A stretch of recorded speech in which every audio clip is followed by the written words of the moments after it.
Guys, Gun here. The Warlord Discord is planning to have their opening deck event for July be the um, the demo decks from Gencon 23. Figured I'd come and give my opinion on them. Um, for the most part, I would say that the best Warlord is going to be the Free Kingdoms Warlord. The worst one is going to be the Nothrog Warlord, and the rest are kind of in between. I'd say probably the Sutek and the Dwarf would be the second and third, and the Elf and the Dev would be fourth and fifth. Um, I do think the Elf might actually be a little higher. So like realistically, S tier is obviously going to be Mare. A tier would be the Sutek, the Dwarf, and the Elf. B tier would be Helene, and then C, D, and F, or whatever, however low you want to go is going to be the Nothrog. I do think the Nothrog can do work. I just think his deck is by far the worst. He's got the worst starting army, worst, his deck, it just doesn't have the cohesion it needs, I guess is the best way to put it. Versus the other decks feel like they had a goal and they hit the goal, at least sometimes. And then the Deveranian, I think the only problem there is that I think the item spread is a little weird, but I don't think it's a huge issue. And then really the other warlords only suffer because Mare succeeds. Like I think Barrow is a good warlord that could beat the other two A tiers, but I don't think that he's going to be able to take Mare outside of getting lucky with some lightning bolts, especially now that she has 2 more AC than she had. But yeah, I don't know. It'll be interesting to see if the nerfs had any real effect. That said, I still think her deck is the best deck. I think the starting army, specifically the Sentry, the level 1, I think is probably the best starter of all the starters that we have the option to use here. So just something to be aware of. But that said, let's get into it. All right, so moving on to our first warlord. The first one is going to be the Deveranian High Acolyte Helene. Her ability allows you to bring the 4th level characters in lower, and then her limited react. After you perform a spell on one of your Deveranians, you can spend a non-warlord character in the front rank. So for the most part, you're going to want to be bringing in characters in rank 3. So it's kind of important that you hold the rank 2 line steady when you can. So that said, getting into the starters, you have kind of 4 options, and here's the basic one that I start with. I don't think you want to change these 3 pretty much ever. But the first one is Ambitious Squire, which, while adjacent to a higher level Deveranian character, it gets +3 attack for each character. Squire Aragon, who deals an additional wound when it hits a character that doesn't have armor or shield. Church Watchguard, which basically just has the meatball with 2 hit points, 3 attack, 3 skill, and 13 AC, so decent stats. And then Squire Fendrick, who is 3 attack, 14 AC, and can move forward, or can spend a character in the rank to move forward, and if they did move, perform a melee strike. So the main thing that allows you to do is you can put them in rank 2, spend the Church Watchguard to move Fendrick forward. So really, there's kind of 3 startups that I really see people running. The first one is the straightforward 3 Ambitious Squire, 3 Church Watchguards, and 2 Church Watchguards. Basically, though, this is just your standard. You just want to keep your ranks alive and drop characters in rank 3 and go. The main change you're going to see is you drop the Church Watchguard and you put in a Fendrick. This Fendrick will then be able to spend, and as I stated, move forward. That'll be able to give the bonuses to both the Squires and perform a melee strike. Now, the main trap you need to run into is you might not want this to be your first action. Your first action might be dropping your 3rd level character, and then your second action is moving forward. The reason I say that is I've seen multiple times where they do this, they move the character forward, they spend the Warlord to do the level 5 action that puts the character in the front rank, but then they don't have this third rank to use, so now they're dropping their 4s in rank 4, which doesn't really help their situation at all. So just something to be aware of. Now, this is probably the start I would recommend. Even if, like I said, you don't have to do this action as your first action. It helps when you do, but you don't have to, right? Now, the other start that I'll see is I would swap one of these ambitious squires out for Squire Aragon. And this is basically only going to be useful versus the dwarf and the elf. But, you know, the dwarf is going to have these multi-hit point walls that you need to get through. And the elf, it has the corpse crowd, which will have multiple hit points. But even still, I probably wouldn't bother because the elves, they're going to kill this Aragon first.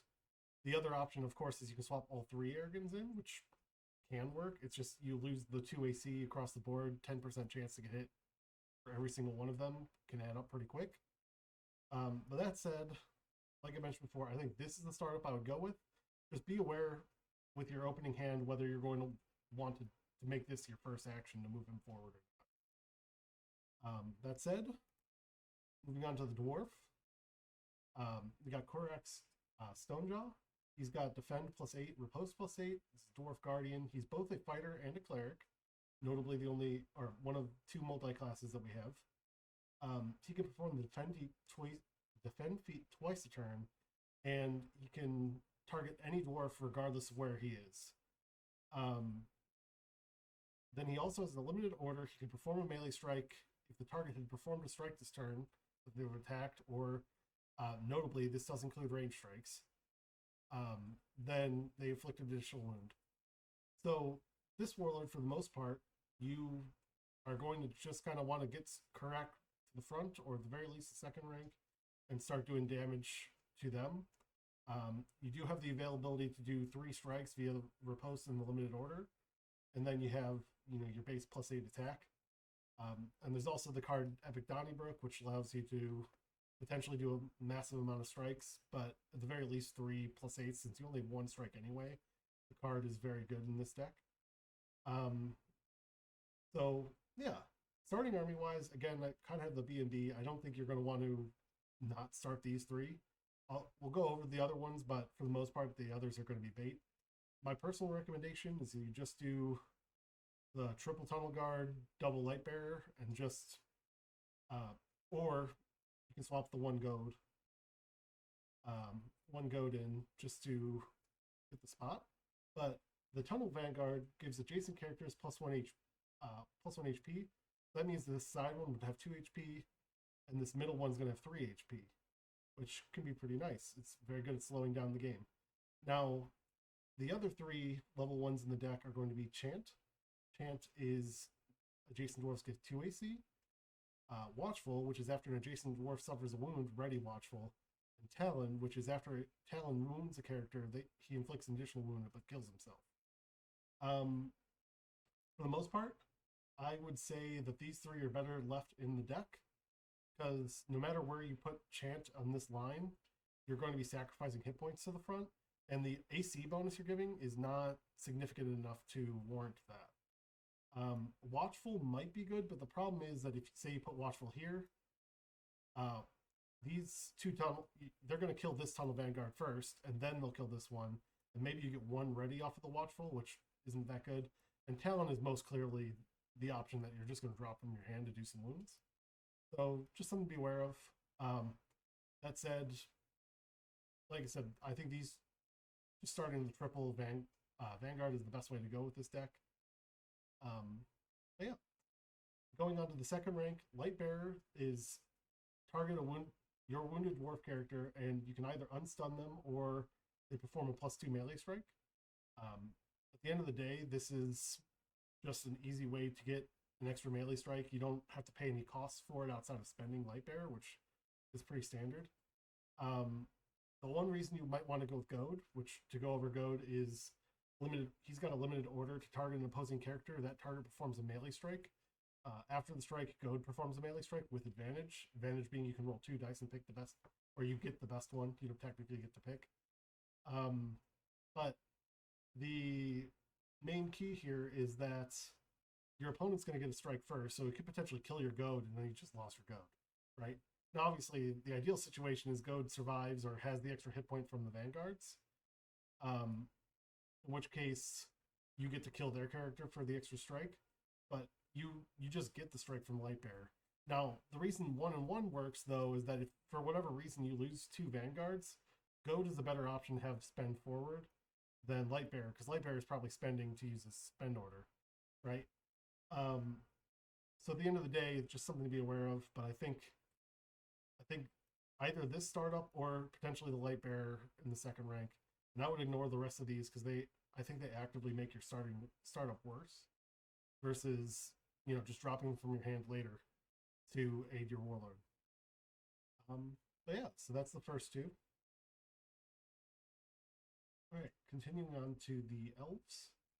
The elves probably have the least variance in starting army. I don't think there's an argument to be made on it, really. So the elves have Corpse Crowd, which has Death React. Each adjacent card named Corpse Crowd gets +3 attack and +1 HP permanently.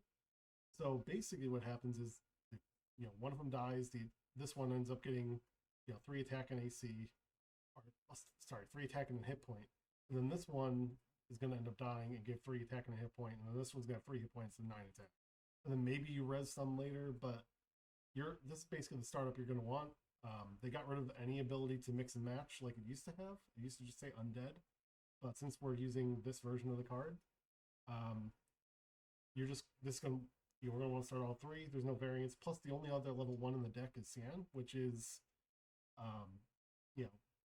basically your typical drop from your hand to do 2 wounds to someone in the front rank. Outside of that, I wouldn't. Like I said, I would never start Cyan. That doesn't sound like a good plan. That said, going to level 2s, you have the Graveyard Librarian.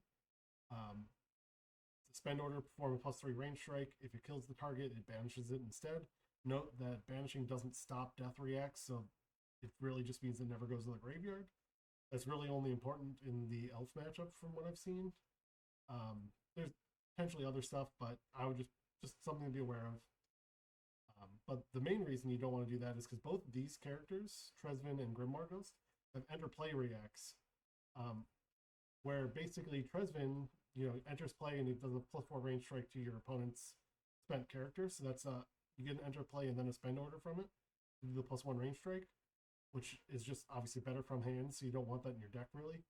And then Grimoire Ghost, which has interplay, your opponent discards a card, and then Death React discard a card, which maybe in constructed there'll be a way to kill the Grimoire Ghost, but otherwise you're wanting to use that enter react as soon as possible from your hand. You don't want it here where you're not gonna be able to do much with it.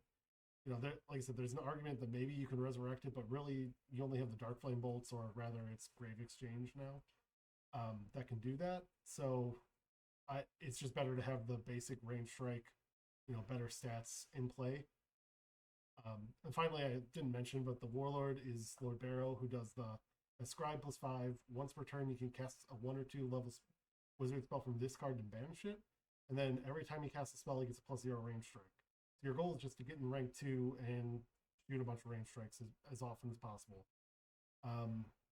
There will be occasions where especially against the Free Kingdoms Warlord, where you're going to want to move in the front just to shoot lightning bolts at your opponent, because killing their Warlord is more important than trying to whittle down their army. But just something to be aware of. Like I said, the elf there's not really much discussion there. But moving on to the Free Kingdoms. This one has some discussion, but I think it's less controversial than it really needs to be. So first things first, you have the Warlord, I guess, which is Marehaven. It's a human scout, Free Kingdoms Warlord. During the order phase, your opponent plays with their top card revealed, so you always know what their top card is, and you gain a bonus equal to that strike's value. So if they have like a level 7 item, that Breastplate of Power just sitting there on the top, you get +7 to your range strikes, which is pretty powerful, especially with some of the items that she has in her deck. But then her spend orders, you look at the top 3 cards, and this is where she got nerfed. It used to say top 6 cards. But you can perform 2 +2 range strikes after you look at the cards and you put them back in any order. So you can pick which one gives you the highest bonus and shoot from there. And it's also useful if you just know that there's a card that in their deck you want to get rid of, say going back to Lord Barrow, but lightning bolts. And you can put that on top of the deck for the Deft Opportunists to get rid of, which getting to the other characters, Deft Opportunist is limited order, discard a card off the top of your opponent's deck. You perform a melee strike with a bonus equal to the level of the card that's discarded. So you basically take, if it's a lightning bolt, it's +3, but bare minimum you're getting a +1 melee strike out of it, right? So the most common start I would see would have 2 of these, although there is an argument for Joseph Cree because he has a base +1 range strike he can perform from the second rank, and when he dies you get the ability to perform a +4 range strike from your discard pile, which obviously your Warlord can do to get the bonus, her bonus on there, so that can easily get higher. So there's an argument to do 1 and 1, but you are sacrificing the extra AC and the extra skill. But again, the second one is interchangeable. I think the first one you want to leave here. Because the main thing to note too is that this is a limited order, so it's not a spend order. You'll be able to move to the front, make a strike, or one of them falls and makes a strike, which is why like I said, 1 is guaranteed. I don't think you want to swap that. But the second one, you can make an argument either way. I think Deft Opportunist is better because it gives you a little more control and more threat, especially because that range strike or that melee strike is minimum +1, where this range strike is a +1, and that's like where it caps out really. Versus this one can cap out at like a 7 or an 8. And then going to level 1. So the Keen-Eared Sentry has stealth +12, really high value, and then a +2 skill. So this gets a stealth for a stealth check of 20. It has 14, which means you need to get a 6. It's basically just over like just under 70% success chance.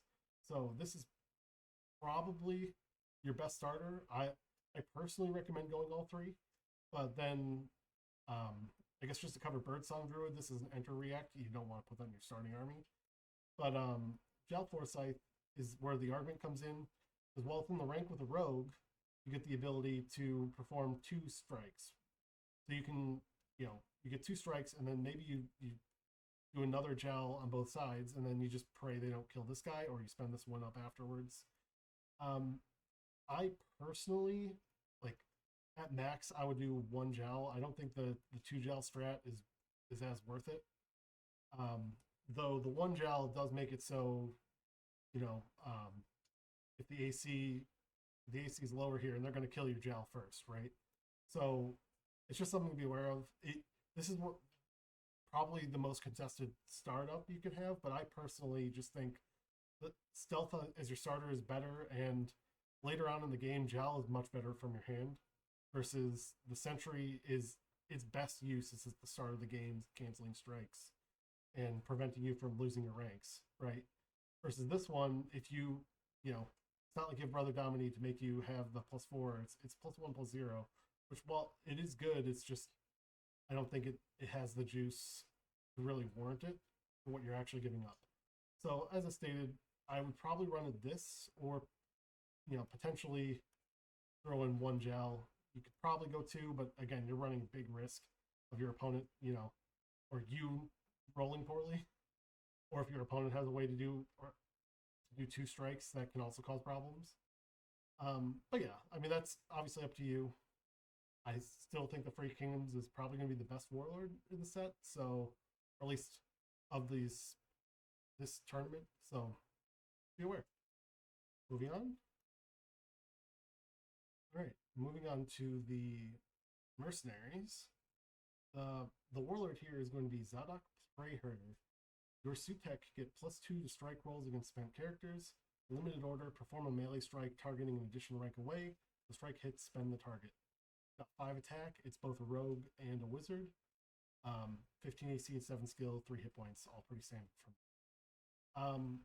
So for this starting army, your Warlord, for the most part, I think you only have 1 level 4 character in the whole deck, not even. I think it's actually only level 3s, now that I think about it. So you're probably going to be wanting to hit the second rank, use your limited order to spend, their targets, and then just throw a bunch of different ways to deal damage into their face. So from a starting army standpoint, for level 1s, you really only have one option, which is the Sutek Slimefang. Because Slick is best from your hand because it has an enter react that does, gives it +2 attack and power attack, where versus if it's just starting, it's just a +2 attack and 10 AC, versus this has 2 attack and 12 AC. It's really just strictly better to run this one. It has the death react. When it dies, you spend a character within 1 rank. It's really good at shutting down your opponent's first rank, especially if they want to move their Squire Fendrick forward to make the strike. You just spend the Squire Fendrick, then they don't get the 2 strikes, which is what they're hoping for. But they're, like I said, not really much argument here. That's why I have it all there. The second one, second rank, there's only 2 level 2s in the deck. The first one is Sutek Razorclaw. This one may perform melee strikes an additional rank away against spent characters. Pretty strong because, this is going to spend a character. If it dies, then you'll be able to do 2 strikes, and those will have the +2 bonus on them. So it'll be 2 +2s, which should be able to take out a character or 2. The second option is Sisarth, and this one has once per turn order, perform a melee strike at +3. It can't get bonuses from weapons or any item, or just weapons, I guess. So you can get 1 big +3, but the key here is that it's a limited order, or it's that you can, you spend them forward into the front rank, and he can still perform the order, and it's your best option to just have it fall. Versus Razorclaw is kind of better if you just leave it in the second, or spend it in the first, and then later on you hit the second. But at least for first turn, I can see an argument for either of these being your second option in that first rank. Personally, this is probably the startup I would go with, although I can see running the double Razorclaw. I think it's better, and I don't think you want to run 2 Sarths. I just don't think you get the added benefit from it.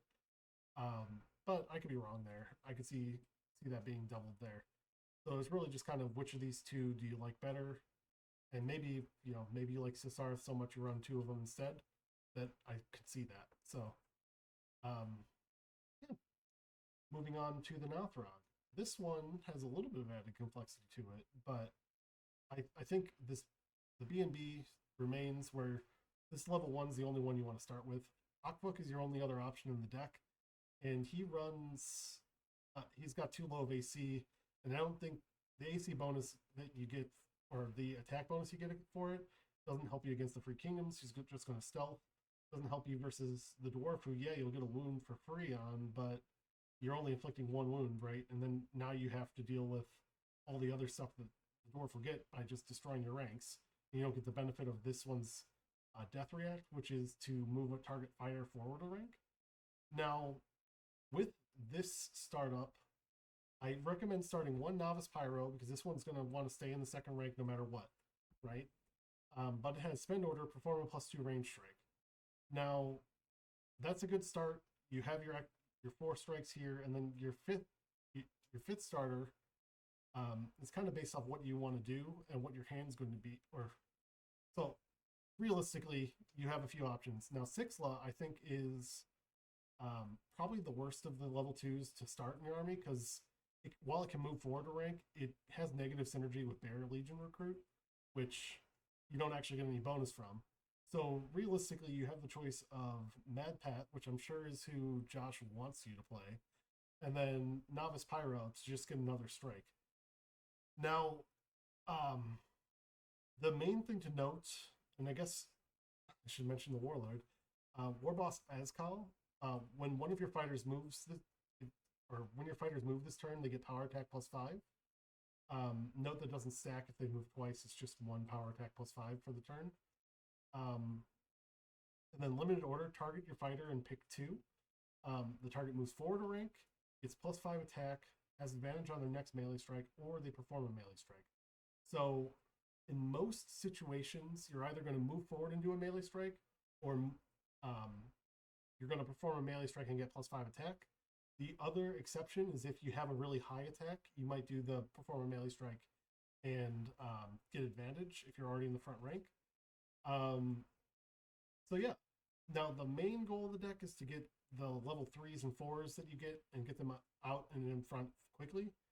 The main, so realistically, your hopeful first order of the game is play a level 3 or 4 character, and then if any of these dies, you can move them forward and hopefully get them to the front rank via just those guys dying. That's from there. The other option is you can kind of just make your game plan to come up and beat them down, which with the startup, if you let's just say that your recruits die, your first one's going to move Mad Pat forward. Second one dies, that moves your Warlord forward, and then the third one dies, your Warlord forward again, and you can use this order, perform an extra strike. You can get multiple strikes off. Now the main thing is he's only got 13 AC, so he's very easy to kill, but sometimes that might just have to be your game plan depending on your hand. Obviously, it's preferable not to have it that way, but you should have the ability to basically guaranteed hit the front rank in the first turn. Because really, just one of them dies, they move here, and you can use the order and the melee strike to do some damage. Or, you know, like I said, if you get moved to the front, you order gain +5 attack and perform a melee strike, right? So you'll suddenly now have, you know, 12 attack up in the front rank plus power attack. He's actually a pretty good frontliner when you really get down to it. It's just his deck's not built to do that, and it's kind of his deck's in a weird place. There's a reason why, like, you ask anyone about this Warlord deck feels like it's the worst one of the choices. That said, I think it can do work. It's just you really got to know how to use it. But yeah, so that covers all the Warlords. Let me know if you agree, disagree. I will also add a straw poll to this to, you know, let you say which one I should play for next month. So let me know if you have any questions. Have a good one, guys.